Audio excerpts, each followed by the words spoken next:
Well, looks like I'm the last person on the internet to give my opinion on the new Dungeon Master's Guide, but I'm still going to. In a lot of ways, it feels like a big upgrade over the 2014 version, but there are definitely some places where I feel it could have been changed even further. So in this video, I'm going to go through the book section by section and give each chapter a grade based on the content, how useful I think it is to your average Dungeon Master, and whether or not I believe it's an improvement over the old book. Without further ado, let's get started. The first chapter is all about the basics, and it does a great job of establishing what the role of a Dungeon Master is, how to run and prepare for a session, and ways to set expectations with your players for the game you all want to run. It's pretty simple stuff, but if you're a brand new Dungeon Master looking for a lifeline, trying to figure out exactly what this game is all about, this section would be invaluable. In particular, I like the detailed example they give of a DM running a simple little scenario. Beyond watching an actual play online, I think this is an awesome way to illustrate exactly how the game is played.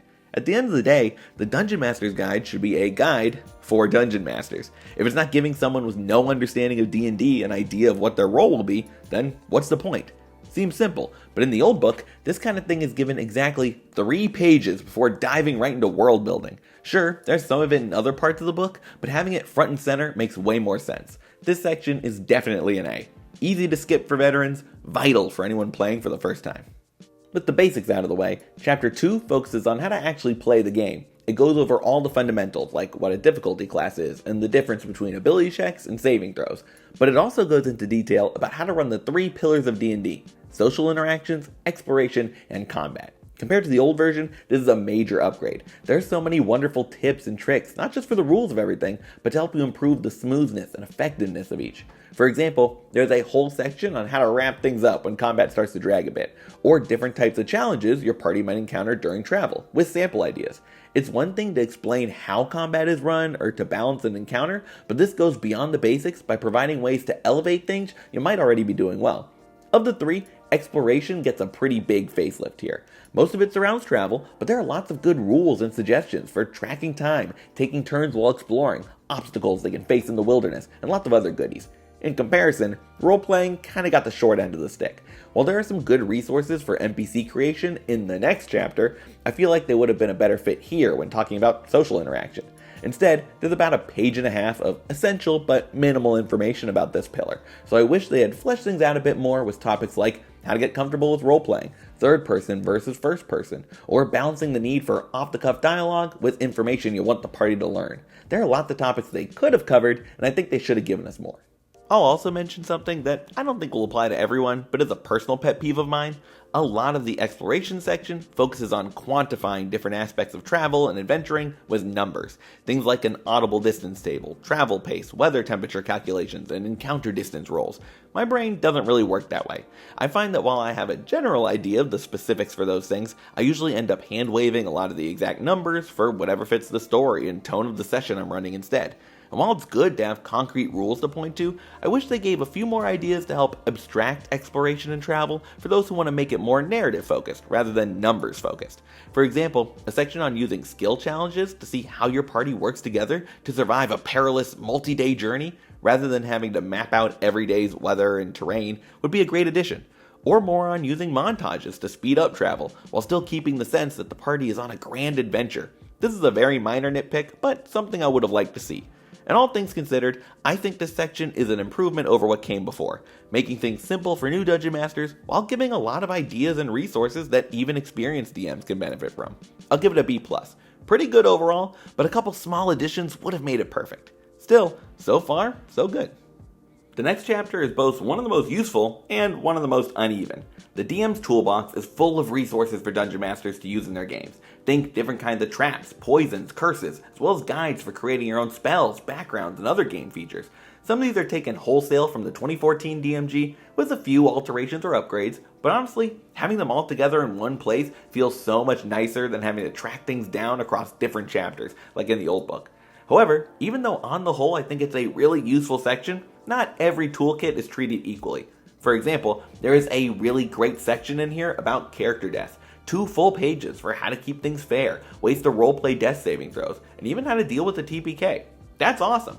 But then, why was creating a settlement reduced to just a couple of random tables and a worksheet? Why not build on what was in the old book and flesh it out even more, instead of cutting content away? The tools for creating game features are also a mixed bag. Making magic items and backgrounds get pretty good guidelines, but for homebrewing monsters, something a lot of DMs like to do, their advice basically boils down to just change an existing monster a little bit. That's great for some situations, I definitely do that a lot, but sometimes you want to create a totally new creature. What then? I won't pretend the old system for calculating challenge rating was perfect, but at least there was a system there. Now you're flying blind. Are there lots of great resources in this section? Yes. Are the majority of them either pulled directly from the old book or given limited changes? Also yes. For me, this one is disappointing not because of what's here, but what could have been. I'll give it a C+, even if it's the section I'll probably revisit the most. I really like this next one.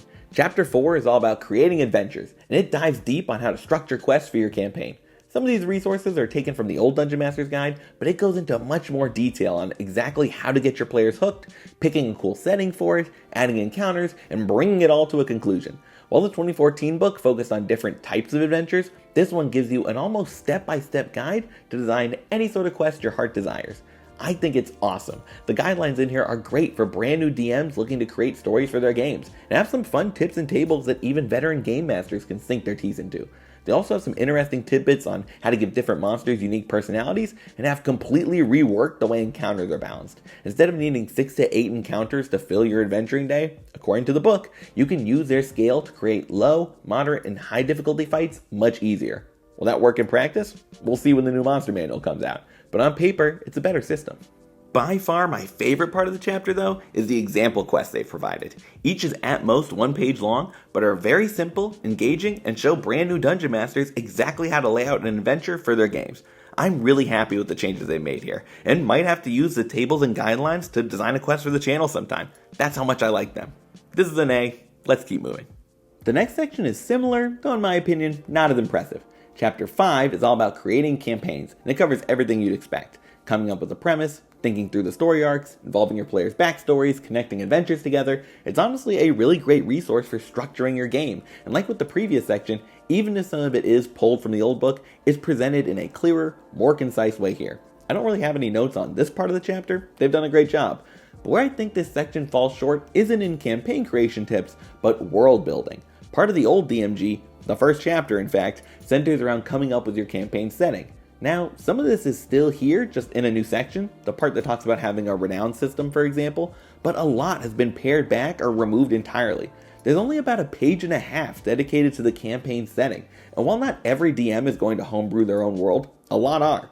I think it's disappointing that instead of expanding on the existing resources for world building in this book, they mostly cut them. I think part of why has to do with the next section, but first I have to grade this one. I think it's still a very useful section that will help a lot of dungeon masters manage their campaigns, and inspire even old ones to take up a pen and start writing. I'm going with a B. Solid, but I really wish there was more on world building. Within this book, Wizards have included a guide to Greyhawk, one of the official D&D settings. In it, there's information on the realm's history, factions, lands, and people, as well as adventure and campaign ideas. There's also a lot of details for Greyhawk itself, the city that gives the setting its name, and a pretty sweet map that shows both the town and overall setting on the other side.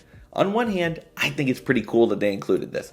It's great that Dungeon Masters new and old can pick up one book and get both a guide to DMing and a setting they can use for their games. Usually you have to purchase a separate book for that kind of thing, and it does give some cool details on the city of Greyhawk. Plus, there's a lot of potential plot hooks here to help get you started. That being said, it's still less than 30 pages of content. For context, Van Richten's Guide to Ravenloft is 256 pages, and Eberron, Rising from the Last War, is 320. Even with this start, you're going to have to do a lot of heavy lifting if you want to run a longer campaign in this setting. There's only a single city that's detailed here, and even that has less than a dozen fleshed out locations. Part of me wonders if those pages would have been better spent just giving tips and ideas for how to create your own world. And that's my second major issue with it. This is seemingly what's being used in place of content about setting creation. Sure, you can learn a lot about world building by reading through these pages, but it seems backwards to make me analyze someone else's setting to learn the tools to make my own, rather than just giving me the tools.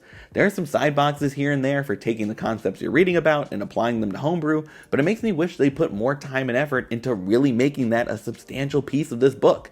As it stands, you end up sort of halfway in between. Part campaign setting, part world building guide, completely neither. I'm going with a C for this one. I wish they had fully committed to one or the other, rather than trying to do both. This chapter is the one I was probably looking forward to the most. besides magic items, but that doesn't count, everybody loves those. Cosmology is all about the different planes that make up D&D worlds, from the prime material to the nine hells and the astral sea in between.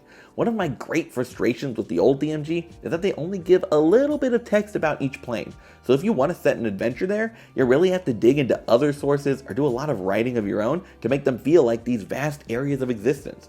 The new version is definitely an improvement, though still a bit unequal in how it treats different planes.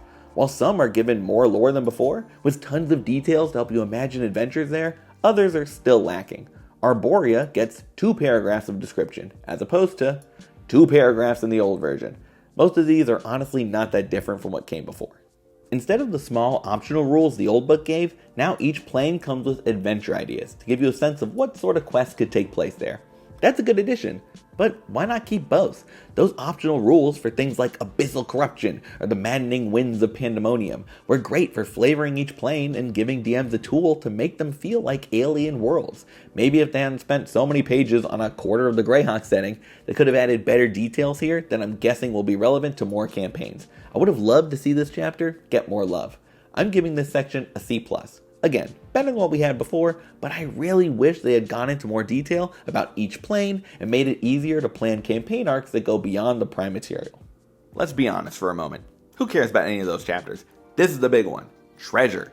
Chapter 7 is your magic item emporium, compiling all of your old favorites with some new ones sprinkled in.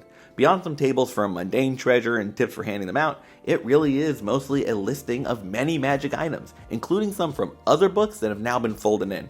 For example, the common magic items in Danisar's Guide to Everything can now be found in the DMG.